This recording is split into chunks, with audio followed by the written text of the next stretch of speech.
mon nom, ni hao, ni hao. Enfin, Konnichiwa. konnichiwa, c'est quoi? C'est du japonais. C'est bonjour en japonais. Ah, je crois que c'était moshi moshi. Ah non, c'est konnichiwa. Moshi moshi, moshi moshi, bonjour, bonjour, bonjour à tous, bienvenue, bienvenue avec nous pour parler bien sûr de la grande muraille de Shanghai. Alors, vous avez vu le titre, j'ai mis Kung Fu Rafa aussi. On va en parler parce que il y a quand même la course à la place de numéro un mondial qui commence à être chaud patate. On va bien évidemment vous expliquer un peu tout ça. Les droits TV, j'imagine qu'à un moment ou un autre, ça va vous Bah, il va falloir changer titiller. d'abonnement. Va falloir faire quelque chose. Et puis on va parler un petit peu de ce qui s'est passé là, cette semaine. Mhm. Toi, t'étais à fond, toi. Ah, sincèrement, j'étais sur les deux tournois. J'étais sur Tokyo et Pékin.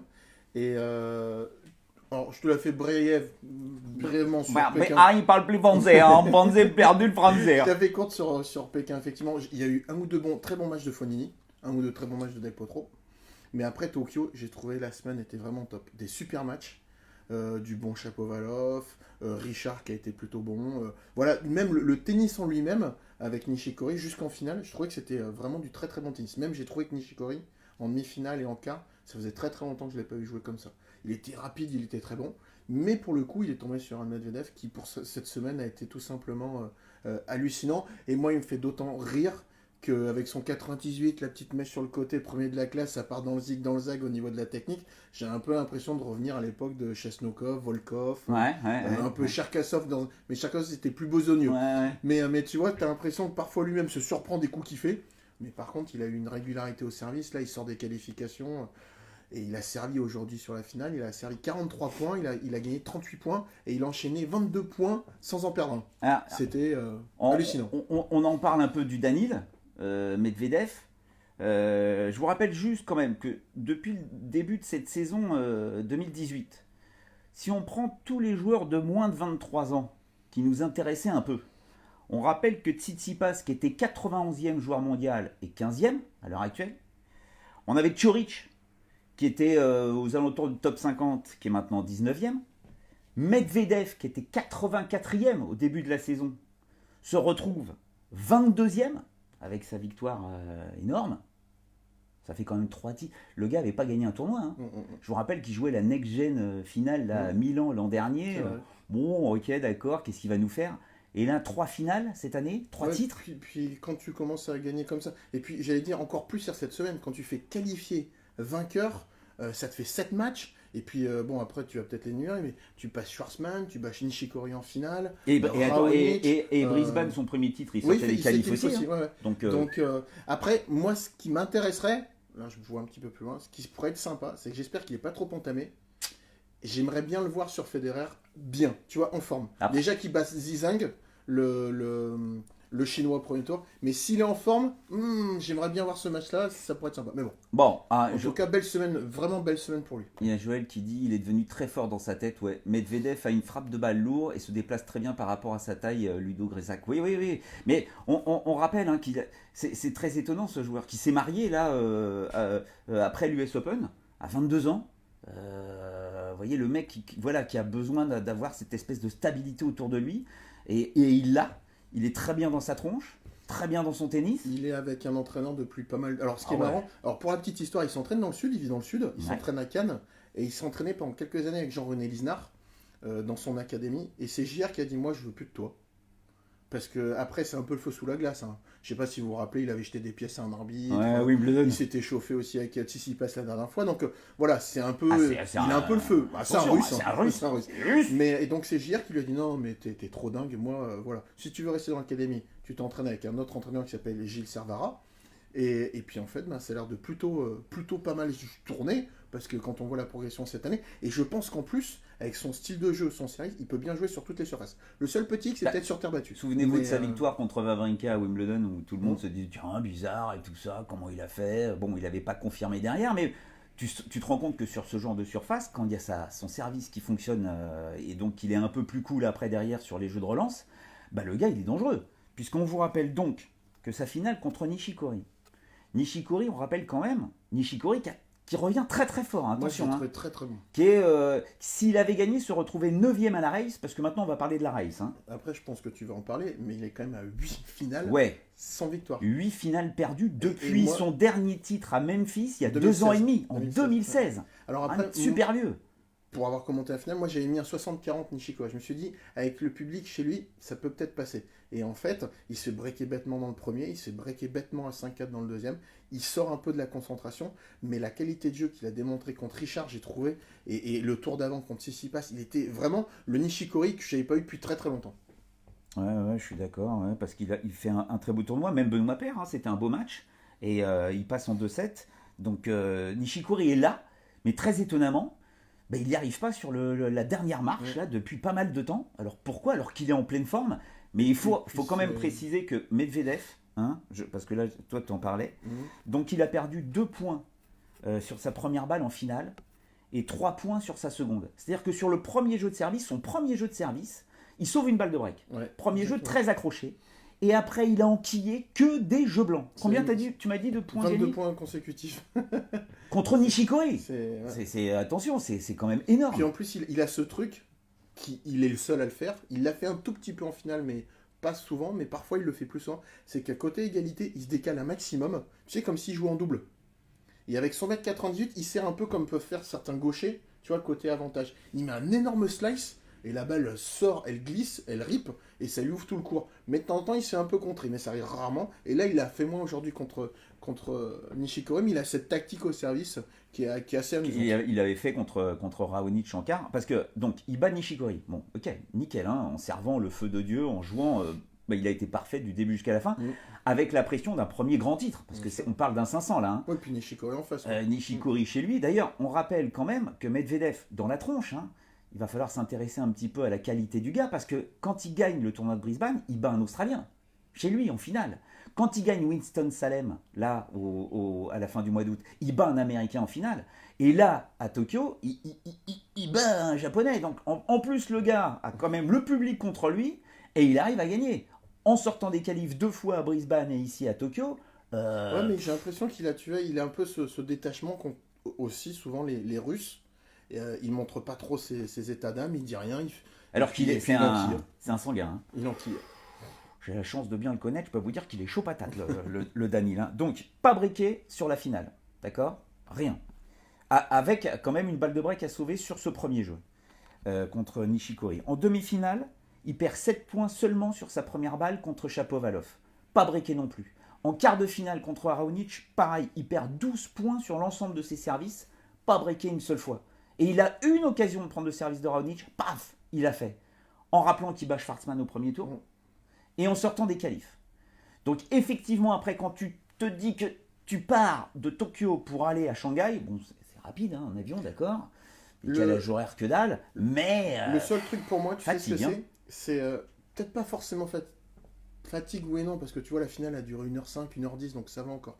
C'est juste de changer d'ambiance de tournoi, ça va être en extérieur, alors que là, Tokyo, parce qu'en fait, le tournoi de Tokyo cette année était sur un autre site que d'habitude, parce que ils font des travaux pour les JO. Voilà, pour les JO, donc c'était en indoor, ça c'est un point quand même important, parce que là, Shanghai, ça va être en extérieur, donc tu vois, il y a quelques petites conditions, t'es plus dans l'environnement dans lequel t'étais bien à Tokyo, donc c'est peut-être ça qui peut être un peu plus, je pense, plus perturbant que l'aspect un peu, fatigue. Parce que bon, il a pas l'air. Après, on rappelle qu'à Shanghai, s'il fait pas beau, il peut fermer le toit. Hein. Oui, bien sûr. Après, à moins qu'il joue sur un. Non, son premier tour, il va jouer sur un annexe. Mais par contre, s'il joue Roger, il jouera sur le central, effectivement. Ah, bah, il joue un chinois en premier tour. Hein. Il va jouer sur le Lotus. Il va jouer sur. Ouais, peut-être. Mais bon, enfin voilà. Moi, je trouve que ce gars-là est impressionnant. Il a gagné 10 places, il est 22e. 22 ans. Et connaissant le gamin, il peut être bien vu Stéphane Cocorel. Qu'est-ce qu'il a dit, Stéphane Cocorel?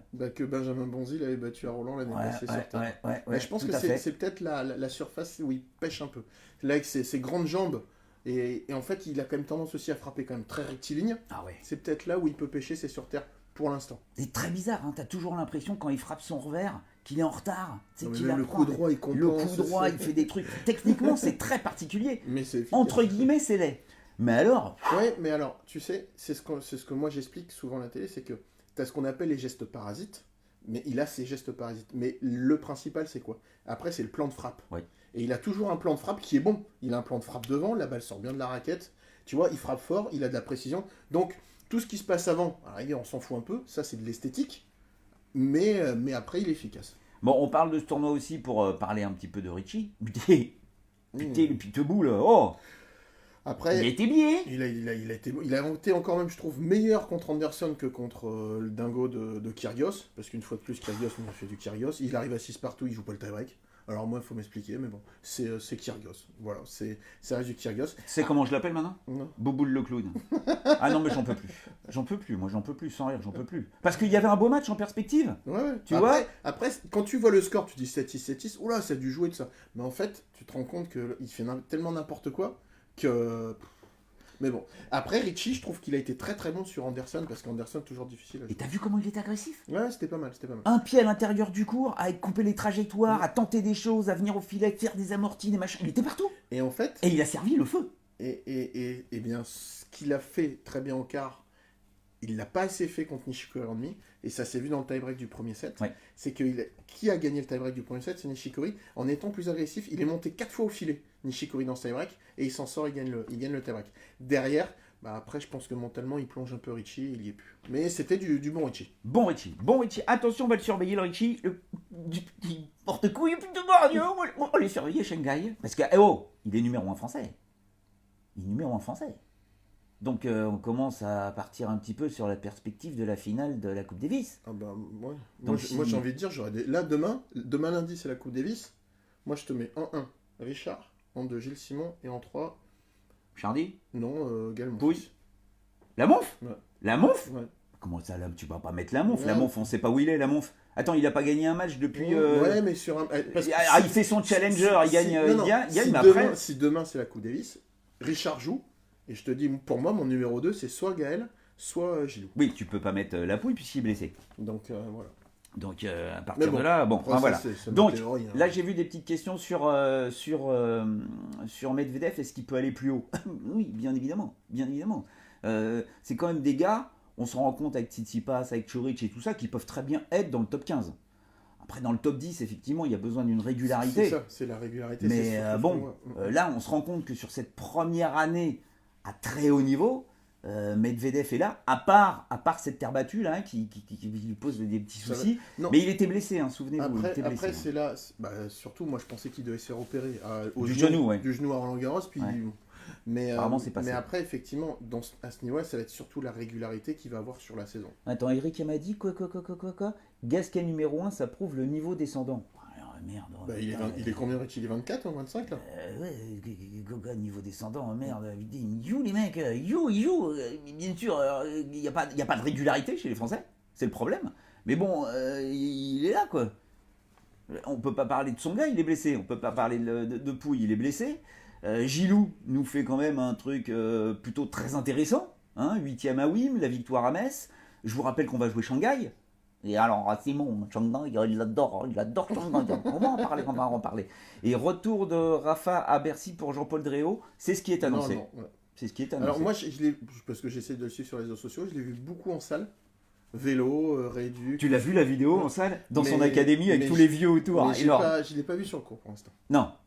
Bon, va voir. Mais bon, après, il l'annonce effectivement pour Bercy, mais est-ce qu'il Mais sera après, capable de jouer, on ne sait pas. C'est simple. S'il est capable, il va faire Bercy Masters. Oui. S'il n'est pas capable, je pense que limite il va arrêter sa saison pour pas se refaire mal, tu vois, ou avoir une douleur, ou que ce soit une fin de saison négative pour lui. Mais non, on va en reparler. On va se faire un gros dernière 10 minutes sur cette course numéro 1 mondiale. Vous allez voir, il y a plein de trucs intéressants à dire. Basilashvili. Parce qu'on rappelle que Medvedev n'avait jamais gagné un tournoi avant cette année 2018. 3 finales, 3 succès. Basilashvili, Nicolas, il n'avait jamais gagné un tournoi. Il gagnait en Hambourg, sur terre battue, sortant des qualifs. Et là, il va nous gagner le titre à Pékin. C'est ça aussi, hein. Après, il a changé quelque chose chez lui. C'est que Hambourg était en juillet, en avril-mai, il a changé d'entraîneur. Il a pris Yann De Witt, l'ancien entraîneur de Gilles Simon. Et j'ai l'impression, il avait déjà de la puissance, hein, ça sortait bien de la raquette, mais j'ai l'impression que Yann De Witt l'a posé un petit peu, et puis il joue plus réfléchi. Tu Tu vois, il a toujours gardé cette puissance, mais c'est un peu plus C'est réfléchi. moins fou, ouais, c'est moins Tu fou. vois, il y a moins des hauts et des bas, c'est un peu plus régulier, donc vu Ouais. qu'il a cette puissance, cette lourdeur de balle, il arrive à aller chercher plus de résultats. Fonini au Masters, possible de Maxime Ça va Dufort? Non. Moi, je le verrais peut-être en remplaçant, mais il ira pas. Il y a un gap de Il y a points un énorme gap. ouais, qui est très Un énorme important. gap. Sachant qu'en plus, Fonini, deux choses. Il a des balles de match, donc à Chengdu, il pomme. Il avait demi-finale à jouer contre Del Potro, il s'est retiré, je crois qu'il s'est fait un peu mal au pied. Au pied, ouais. Et de toute façon, même avant qu'il se blesse, il était même pas dans le tableau à Shanghai. Donc il avait décidé de ne pas aller à Shanghai. Il ne jouera pas à Shanghai. Sachant que c'était un Masters 1000. Donc Mais bon. bizarre. Bon, ah, si. C'est Fabio. C'est Fabio. C'est super Fabio. Fabio, tu sais pas, avec Fabio, tu sais pas. Donc Basilashvili, on rappelle simplement, hein, qui bat Del Potro en finale. Alors, ok, on met des petits guillemets sur la victoire, puisqu'apparemment Del Potro avait une grosse fièvre. Donc il n'était pas bien du tout, et Basilashvili... Mais enfin, je vous rappelle que la fin du match, elle est quand même super violente, avec le Del Potro qui s'offre des possibilités de revenir au score, de vraiment mettre la pression à Basilashvili, et il a continué le Nicolas tranquillos, malgré la pression, et il a plié son match en 2-7. Donc, fiévreux ou pas, il fallait tenir, quoi. Ouais, puis c'est un peu dommage. Alors, je pense qu'il va pas mentir, mais il a fait un début de tournoi en plus Del Potro, c'était mais contre Krajinovic. D'ailleurs, il y a eu une conférence de presse derrière. On lui a offert tu sais, le marteau de Thor, tu sais, Ouais. l'espèce de gros truc. Ouais. Mais il l'a envoyé au service et en coup droit, mais c'était Ah, il l'a plié. énorme, énorme, énorme. Il l'a plié. Puis le Kachanov au tour d'avant. Oui, bah pareil, oui, exactement. Ouais, ouais. C'était la même limonade. On va voir avec Kachanov, hein, parce qu'on l'attend celui-là Ouais, justement sur la victoire Mais- face à un gros, quoi. Je trouve que c'est mieux. Il joue plus intelligemment. Ouais, ouais. Tu vois, il met un peu plus de subtilité dans son jeu. Bah regarde Il a contre toujours Nadal à un- l'US, tu exactement. vois, tu sentais déjà que voilà, il y a des évolutions sur ces Il, gars-là. Hein. il est un peu plus réfléchi. Donc on va voir ça. Basilashvili, on rappelle quand même que le petit gars nous fait un gros parcours. Il bat Sok au premier tour. Même si Sok, Faut le battre. faut le battre. Genre, je crois que c'est Derrière, accroché. derrière Verdasco, celui-là aussi, il faut le cogner. Derrière Jaziri qui nous sort Zverev. Oui, bon, alors là, Zverev, c'était une catastrophe. Là, je pense que Zverev va falloir qu'il se réveille à Shanghai parce que sinon. Et puis pourtant, Ivan était là, donc il a dû prendre une saucée derrière le match parce que c'était mais très très décevant. Il faisait rien. C'est simple, il ne faisait rien. Ouais. Il jouait, mais pas agressif, rien du tout, rien. Ça, pas digne d'un top 5. Après Basilashvili sort Edmund. Alors je suis déçu avec Edmund, quoi. Pour moi, il va falloir qu'il nous invente quelque chose un petit peu dans son tennis. Je le trouve là, c'est très impressionnant, c'est régulier, c'est ok, le mec est parmi les 15 premiers mondiaux maintenant, c'est fort, c'est solide, mais il n'y a pas le coup, quoi. Il n'y a pas le truc qui fait la différence. Après, il a le gros coup droit. Ouais. Mais le problème, c'est que, pareil, il manque un peu de régularité. Parfois, il va lâcher 3-4 points, et c'est ça qui fait la différence. Donc, à ce niveau-là, ça se joue à tellement peu de choses qu'il suffit que tu te déconcentres sur quelques points, et hop, l'adversaire passe. Et c'est ce qui se passe avec Edmund. Il manque cette régularité. Mais enfin, super victoire, hein. On rappelle, Basilashvili. Alors vous avez Medvedev qui est 22e, et Basilashvili qui est 23e. Tous les deux meilleurs classements de leur carrière. Et bon, impressionnant. Hein. Hambourg et Tokyo, faut se les envoyer. Hein. Les mecs sont pas là en Non, vacances. puis moi, sincèrement, je trouve que c'était vraiment il y avait vraiment du niveau, quoi. C'était deux beaux tournois. Après, bon, les filles à Pékin. Alors, par contre, moi, il y a un truc qui me fait rire. Quoi, rire. C'est Wozniacki qui a gagné. Et ce que je trouve. Le mur. Ce que je trouve. Non, mais sincèrement. C'est la muraille de Chine. Tu le regardes Wozniacki. ces matchs, elle fait pas un match en dessous de, on va dire, 1 heure. Ouais, allez, je suis gentil. 2 heures. Ouais, 1h45. 1h45, quoi. Ouais, 1 heure, elle fait pas un match. Tu regardes tous ses premiers sets, c'est quasiment 1 heure de jeu. T'as l'impression. Voilà, ouais, le mur. À part contre Kyung Wong là en demi, parce que là Kyung Wong elle s'est fait un stress pas possible alors qu'elle nous avait fait un super tournoi. Enfin c'est même pas qu'elle a fait un super tournoi, la Kyung Wong ça fait genre un mois qu'elle est quasiment injouable en Chine. On n'entend Mais pas là, parler d'elle, mais. Eh ben, elle est 24e maintenant, hein, un truc, quelque chose comme ça, donc c'est quand même sérieux. Et puis bah on rappelle donc que sur tournoi de Pékin, bah, on a vu qu'Osaka malheureusement s'est blessée, blessée au dos. On rappelle que Alep, elle, avait perdu, hein, c'est ça, avait abandonné pardon, au premier tour. Apparemment hernie discale. Alors oui, confirmation d'hernie discale, mais apparemment pas dangereux pour la suite de sa saison. Donc elle viendra au Masters de Singapour, elle peut jouer. Ouais, surtout, c'est ce que j'allais dire, c'est que par rapport aux garçons, le Masters des filles arrive très prochainement. Bah, c'est dans 15 jours. Ouais, les garçons, c'est voilà, il y a encore un ou deux tournois, quelques tournois, pardon, mais les filles, c'est tout de suite derrière. Les filles, le niveau d'ensemble est faible. C'est pas que le niveau d'ensemble est faible. Faut pas dire ça, justement. Non. Comme tu dis, il n'y a pas de leader. Donc, comme il n'y a pas de leader, il n'y a pas de fille qui fait peur. Non. Et elles se défoncent toutes les unes contre les autres pour justement prendre la place, quoi. Mais après, il y a aussi un truc, c'est qu'il n'y a pas de leader, on va dire, ça va peut-être être dur ce que je veux dire, mais charismatique.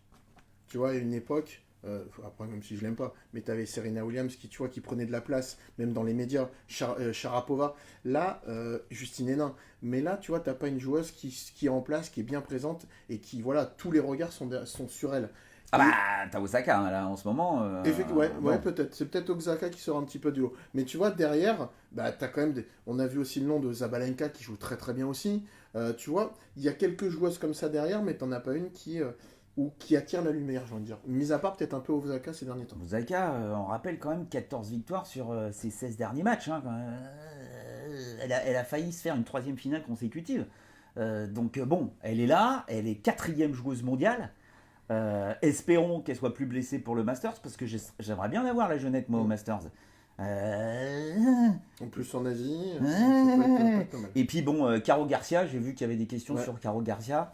Elle a pas sauvé ses points de l'année passée. Alors, Mais ce qui était à peu près prévu. ouais, c'est dommage parce que j'ai vu son match contre Zabalenka, j'ai trouvé ça très très haut niveau. Elle mène 5 jeux à 2 premier set, elle mène 5 jeux à 2 deuxième set.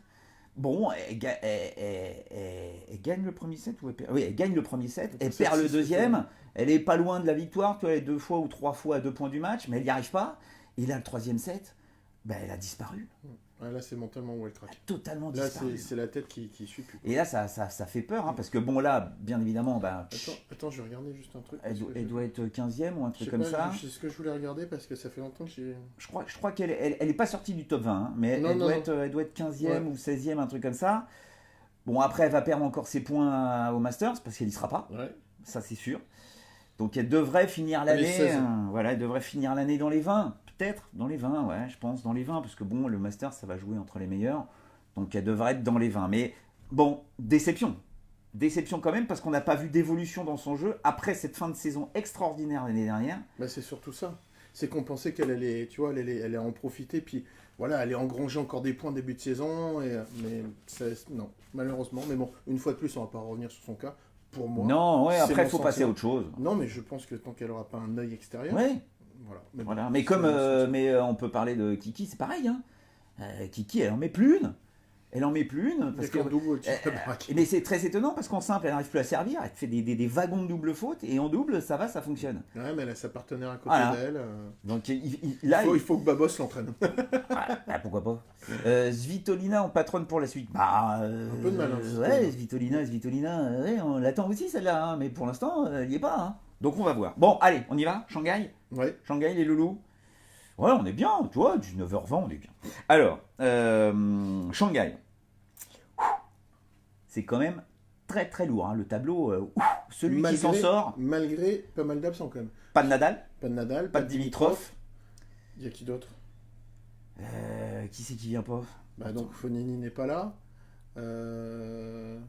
Attends, on a 2, 3, 4, 5, 6, 7, 8. Il y a un petit gap là, je sais plus Ouais, après. je Il n'y a pas Isner. Oui. Il n'y a pas Isner. Enfin bon. Il y a quelques joueurs qui sont Celui qui s'en sort quand même, il est plutôt balèze en rappelant que Shanghai est le tournoi le plus rapide du circuit au niveau de la surface. D'accord, ça c'est, vous savez, ils ont une machine pour calculer l'indice de vitesse de la surface du cours. Shanghai est le cours le plus rapide. Même Jérémy Chardy vient de le confirmer en disant wow, c'est une patinoire le truc. Ouais, il est battu Martyr au premier tour. Ouais, il est passé au deuxième tour. Jérémy Chardy qui va jouer Djoko. Novak Djokovic. Novak Djokovic, Chardy, vous connaissez le tête-à-tête des deux? Non, c'est combien? 11-0.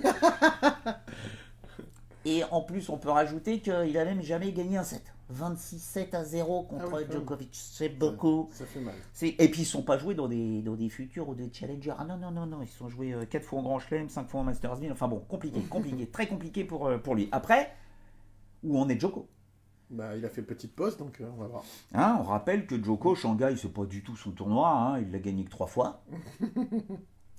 D'ailleurs, d'habitude, il faisait Pékin à Shanghai. Ouais. Alors là, très étonnamment, il n'a pas fait Pékin, alors que tu peux te dire que s'il avait aller chercher joué des points. pour aller chercher des points, Ouais, mais est-ce qu'il veut pas garder du jus pour enchaîner le Masters, tout ça, bah, compagnie. en Shanghai? Parce qu'il aime pas jouer Mais, le Masters non plus. Parce que t'as Il a gagné Shanghai. 5 fois. Est-ce qu'il va pas demander une wildcard genre sur Bâle ou Vienne, vu qu'on sera en Europe, tu vois? Ah oui, Ouais. parce que alors Tu vois, lui on sait c'est jamais. le seul, enfin on va en reparler, hein, mais c'est le seul de tous ceux qui peuvent devenir numéro 1 mondial, qui pour l'instant n'est pas inscrit sur la semaine des 500, Bâle et Vienne. C'est le seul, On sait tous les jamais. autres sont inscrits. On sait jamais. Après, aucun de ceux qui peuvent être numéro 1 mondial d'ici à la fin de l'année, et vous allez voir, il y en a un paquet, il y en a quelques-uns, ils ne joueront pas la semaine des 250. Les Moscou, Anvers, Stockholm, Anvers, Moscou. Stockholm, là tout ça, ils jouent pas. Ils Bah, vont. c'est la semaine prochaine. Voilà, c'est Enfin, après dans une Shanghai, ils font pause. Ils vont tous après sur la semaine de 500, sauf Djokovic. Après, ils vont tous à Bercy, Parce pour que là, l'instant. on enchaîne. parce qu'ils enchaînent. Après pause et après Masters. Mm. Donc ça va être chaud patate. Quand tu regardes ce tableau de Shanghai, on rappelle que Federer, qui est tenant du titre, hein, qui a gagné 2 fois, mais enfin bon, l'année dernière, il bat Rafa en finale, c'était pas mal. Federer, donc potentiellement Medvedev au deuxième tour. Ça serait marrant. Son premier match, hein, son match d'introduction pour Federer, s'il est bail. Derrière, ça pourrait être Raonic, Qui joue plutôt pas mal. qui joue pas mal. Mhm. Derrière, ça pourrait être Nishikori, qui joue plutôt pas mal. Mhm. Derrière, ça pourrait être Del Potro, s'il a plus sa fièvre et qu'il arrive jusqu'en demi-finale, puisque ce serait une demi. Donc ça fait quand même des potentiels adversaires qui sont très très lourds pour le Roger, où on ne sait pas du tout où il en est. Mm. Alors après, je pense que c'est une surface, encore une fois, qui peut Lui plaît. lui plaire. Après, si tu te rappelles un peu, parfois il arrive à Shanghai et il profite un peu de la fille chinoise, plus que la concentration du... Non, mais c'est vrai. Bah attends, quand il... Non, alors là, c'est pas vrai. Hein. Il a pas. Là, non. Non, il a jamais profité dans la fille de Shanghai. Ça va pas ou quoi? Il fait la fête. Bah, Il fait la fête, mais ça n'a il rien à profite. voir. Voilà, donc bon, est-ce qu'il va être vraiment concentré pour aller chercher le titre cette année? Parce que Mirka Shanghai, elle y va pas. Elle y va pas, ça la gave, la Chine. Alors le Roger, il est tout seul. Et là, il y a Tomias. Il y a tous ses potes. Mais Grigor est pas là, parce que normalement, ils font la fête tous ensemble. Non, je pense pas qu'il soit là pour faire la fête. Hein. Après la petite claque qu'il a pris à l'US, je pense que... Ah, je crois qu'il a envie de montrer qu'il est toujours là, le pépère. Donc on va voir ça, mais il a un tableau monstrueux. Alors qu'on rappelle que Djokovic, qui est dans la tête tout en bas, tête de série numéro 2, lui a chardi dans son match d'introduction. On vous a dit 11-0. Après, j'ai presque envie de vous dire qu'il va jouer Gilles Simon. Moi, j'ai envie de dire que le Gilou, il est Il là. joue qui, Gilles, déjà? Ben, Gilou, premier tour, il va jouer Cecchinato. Cecchinato sur dur. Ouais, je le Bon, vois pas ça. hein. Ouais. Donc, on rappelle que Gilou fait finale à Shanghai en 2014, où il perd contre Federer. Attends, j'ai Il a fait regardé. une demi derrière, non? Il fait demi en 2016, où il avait battu Wawrinka, il perdrait contre Gluglou, contre Andy Murray. Et l'an dernier, il va jusqu'en 8e, hein, où il bat Goffin, qui était 10e mondial, Mhm. et il avait perdu contre... Putain, il avait fait l'écart. Donc Simon contre Djoko, pourquoi pas en 8e de finale? Bon, là, on se calme sur les tête-à-tête, hein, puisque il y a 11 victoires d'affilée pour Djoko. Il avait perdu une fois, la première fois. Il y a longtemps, hein, c'était il y a 10 ans.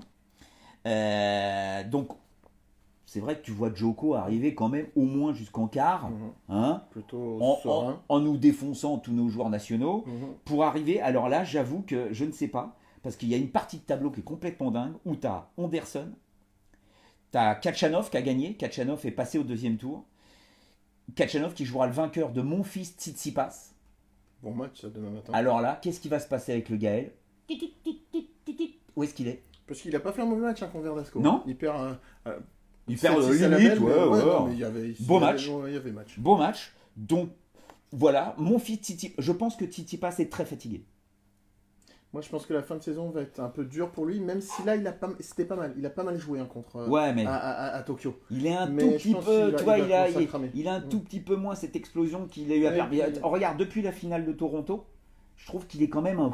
Mais ce qui est un peu normal aussi, parce qu'il a tellement joué. Oh la saison qu'il a fait le mec. Donc, je me dis, mais pourquoi pas un Kachanov en quart? Ouais. Parce que le Anderson, je sais pas, Bon, après, tu vois, Anderson, puis Anderson. J'aimerais bien un petit Kachanov-Djoko en quart de finale à Shanghai, pour voir si Kachanov est capable de passer justement cette barrière des tout meilleurs. Ça, ce serait énorme, Parce que après, bah alors là, tu sais pas. Tu sais pas. C'est presque l'heure, il me dit que c'est presque l'heure.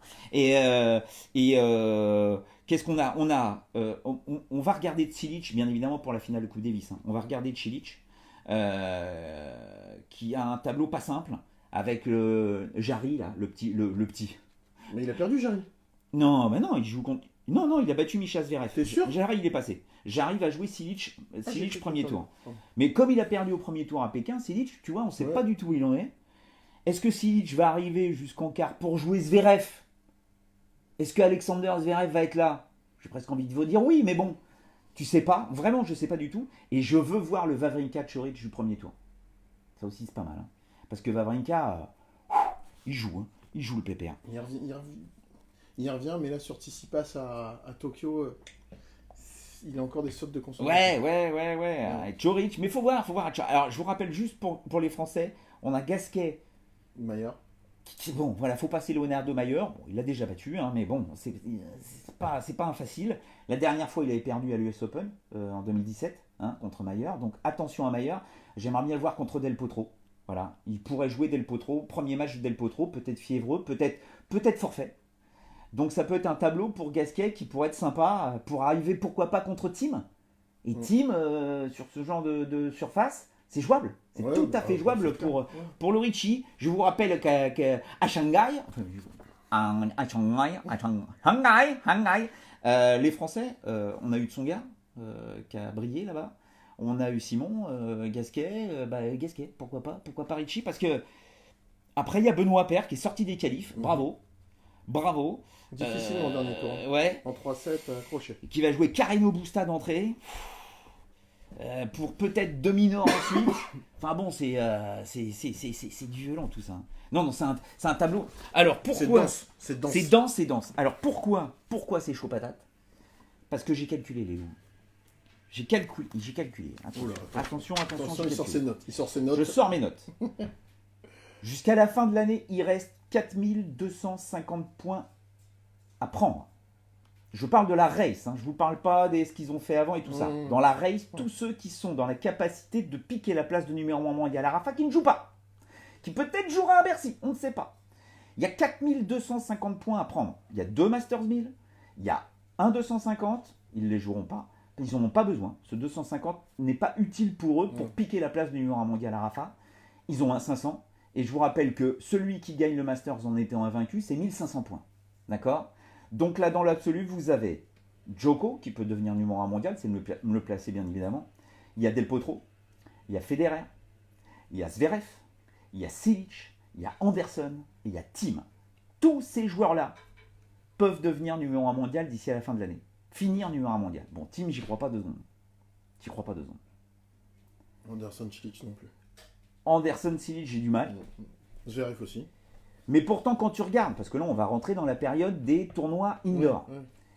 Alors, bien évidemment, tu te dis Nadal. Bon, bah ouais, ok, d'accord, mais s'il joue que Bercy et qu'il nous fait un. Il a toujours été au moins en quart de finale à Bercy, hein, le pépère. Même s'il arrive blessé, bon, il est toujours en quart. Mais quand tu regardes les tournois en salle, le meilleur de tous ces joueurs, c'est Cilic. 44% de victoires au niveau de ses titres ont été acquis en tournoi indoor. Non, Cilic, j'y crois pas. Non. Ça sera pas sur l'aspect tennis, mais sur l'aspect tête, tronche. Le deuxième meilleur joueur alors, en victoire, en pourcentage de victoire dans les tournois indoor, c'est Del Potro. Alors au niveau de la tronche, il est là quand même, Del Potro. Ok. Del Potro. C'est physiquement. Physiquement, est-ce qu'il peut tenir? Est-ce qu'il peut tenir jusque-là? C'est ça. Parce que ça commence à fatiguer, ça tire, hein, parce qu'il a joué le Del Potro jusqu'à présent. Et après, tu te dis, bah la bagarre, ça va être quoi? Ça va être toujours pareil alors? Roger, mais Roger, où est-ce qu'il en est?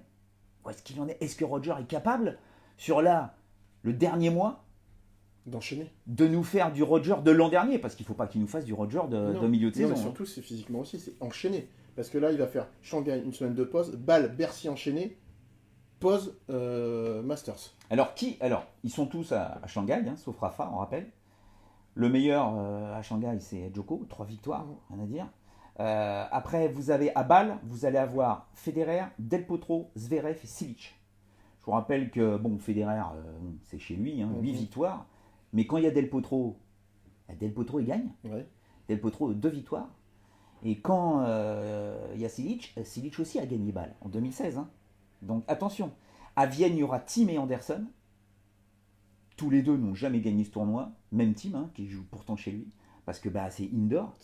Je vous rappelle que Thiem, c'est comme Rafa. En indoor, Rafa n'a gagné qu'un tournoi sur 80 titres. Un tournoi, vous vous souvenez lequel? Tu te souviens duquel, toi, au Basics? Vous vous souvenez ou pas? Le Masters 1000 de Madrid en 2005. Oh, punaise, ça remonte. Tu te rends compte? Oui, sur la surface rose, là. Ouais. 0 victoire en indoor depuis. Et Thiem, une victoire sur ses 11 titres, Saint-Pétersbourg cette année. Mais bon, Saint-Pétersbourg, ok. Les autres, c'est du lourd. Et Djoko, pour l'instant, n'est inscrit ni à Vienne, ni à Bâle. Et j'aimerais bien le voir à Bâle, parce que bon, à Bâle, il a gagné 3 fois. Faut voir. Peut-être que s'il se rate sur Shanghai, il va peut-être demander une wildcard ou quelque chose comme ça. Possible, c'est possible, ça va être énorme. Et puis, tout le monde à Bercy.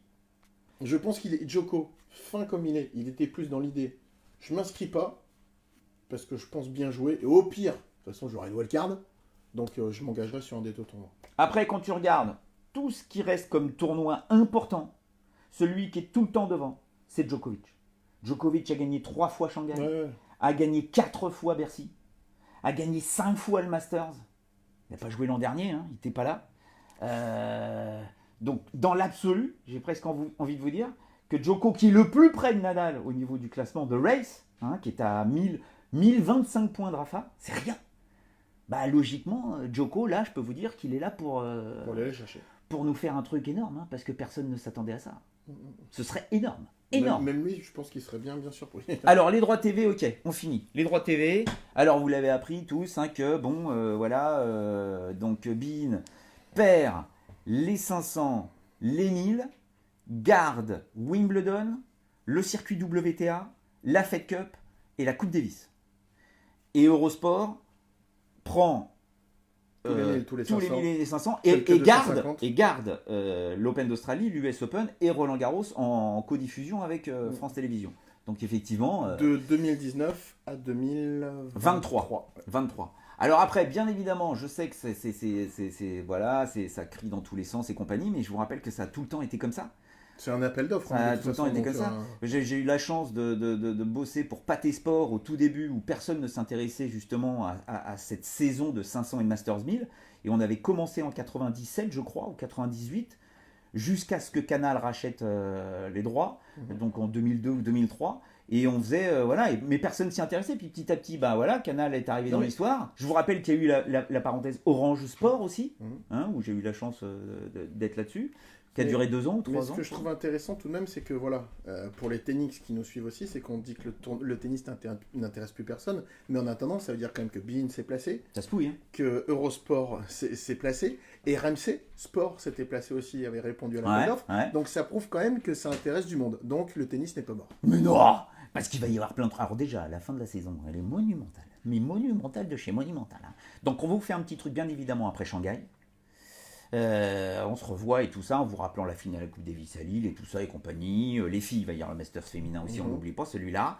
Et puis un petit message à Eurosport. Hein. Alors oui, pour répondre à Jenny, juste 2 secondes. Pour répondre à Jenny, effectivement, Canal+, c'est sa dernière année avec Bercy. Ils perdent Monte Carlo et Bercy, même si c'était des tournois historiques sur la chaîne, ça passera aussi sur Eurosport. Tout en sachant que ça reste dans le contrat, Monte Carlo et Bercy, la finale doit être diffusée en clair. Même si c'est Eurosport, enfin ce sera Eurosport de toute façon à partir de l'année prochaine, mais voilà, il y aura de toute façon une diffusion en clair ou W9 ou un truc comme ça, voilà, il y aura toujours la finale en diffusion en clair. Mais bon, pour le tennis, je vous rappelle que si vous voulez voir le tennis, ce sera Eurosport à partir de l'année prochaine, et puis Tennis TV, le canal de l'ATP, qui vous permet aussi de voir tous les matchs dans tous les sens. Puis surtout de nous suivre. Il y a Marco Scara qui m'a découvert sur Pathé Sport. Dis donc, Marco, tu es la vache. Et oui, et puis bon, il y a nous aussi. Il y a nous. Hein, nous suivrons nous. Voilà. Ou alors Eurosport. Il y a de la doublette. Voilà. Hein, nous, on est là. Hein.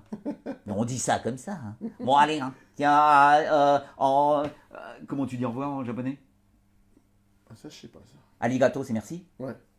Chichi, c'est merci. Comment on dit au revoir en japonais? Non. Mais t'es nix. Qui parle japonais? Ciao, bonne semaine à tous. Bye bye. Comment on dit au revoir?